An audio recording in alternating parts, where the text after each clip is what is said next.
everyone, my name is Sherry and I'm the author of the 7-Day Creativity Workbook, and this is the introduction to the workbook and to this little video series that hopefully will help you work through the book. The book will be available on Kindle always, but it's also soon will be available again on Smashwords, but I want to have the opportunity for some people to get it for free, and so it has to be exclusively available on Kindle for about 3 months in order to do that. Hopefully by the time I got these videos up, I'll have the dates as well available for when it is free, and when not, it's only $2.99 plus tax, so it's not such a bad investment. So yes, excuse me, I do have a bit of a flu, but I'm going to go with taking my own advice, like I said before, in both my books and in my videos, that if I waited for everything to be perfect, then it's never going to happen. And this is also why I'm doing these videos in my child's playroom, because it's the best light in Berlin in winter, and if I wait until there's good light in Berlin, then we're not getting these videos done until May. So again, work with what you got and go with, if you're not embarrassed by your first products, then you waited too long. So yes, anyway, moving on, the introduction to the book. So yes, I've created this video series as a bit of a guide, and this one is the introduction to the book, not to me, but to the book.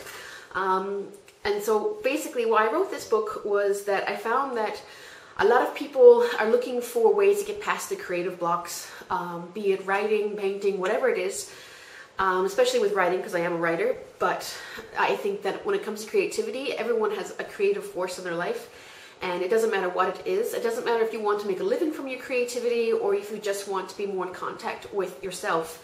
I think a creative life is very important, and one of the problems with when we look for help for creativity is that we're often doing band-aid solutions as opposed to looking a little bit deeper as to why we have these creative blocks to begin with. So I decided to write this book based on that. So it's not a book based on creative prompts. It's not going to help you do time blocks or anything like that, although I do suggest in the book that you do make these time blocks. But what I do feel is that as much as talking about creative prompts or time blocking help, it's a little bit like if you have a financial crisis and you go to the bank and get a loan and you bail yourself out of all the money you previously owed, and you find yourself back in the same situation. And all of a sudden, unless you really address your problem with money and how you spend, you're not actually solving any problems. And so that's kind of how I've been looking at things, mostly based also on myself when I looked at why I wasn't creating, even though I really have wanted to be a writer since I was a child.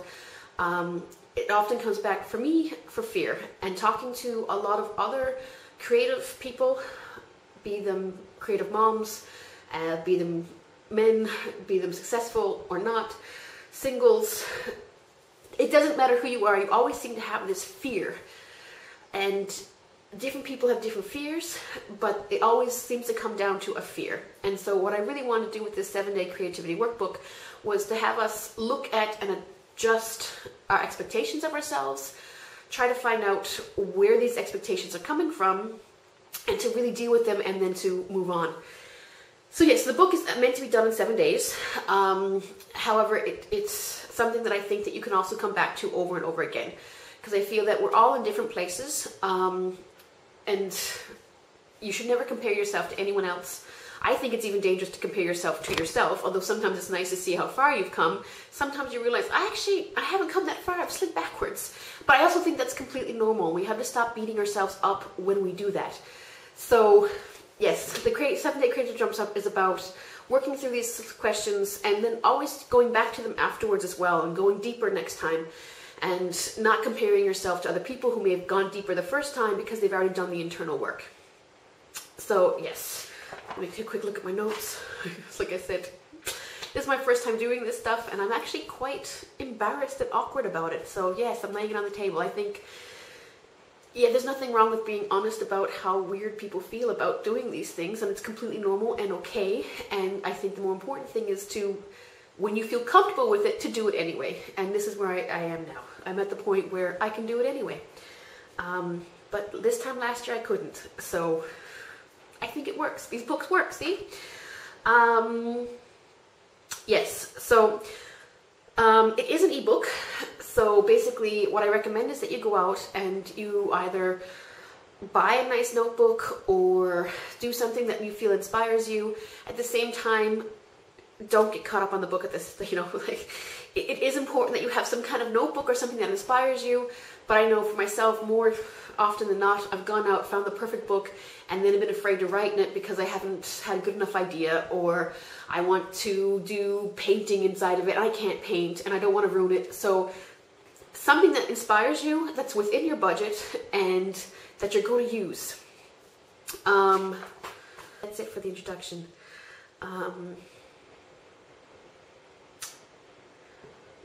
hope I can video it. I'm going to end that for that. I don't know.